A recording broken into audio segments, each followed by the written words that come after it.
the same time, we did hear from local communities that would say, I need the cover of federal requirement to do this. So I can get my community there, but I have to blame you to make it happen.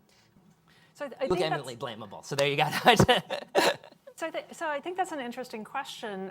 One, I mean, the federal government could withhold funds, right? That's something it has the power to do. Whether it has the political will to follow through is another question.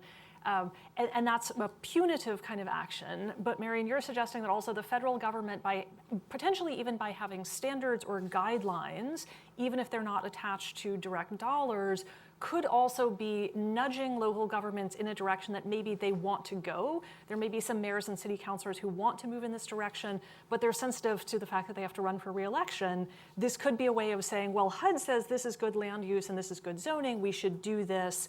We'll get better treatment from HUD. Do you have a sense from some of the local governments that you were working in, how many of them have mayors and city councilors who kind of want to do the right thing, but feel like they can't do it or they'll get voted out? I absolutely think this is a really big issue that you worry, particularly if you're in one of these smaller suburban cities or towns, that if you support a deeply unpopular zoning effort, that you're going to get voted out.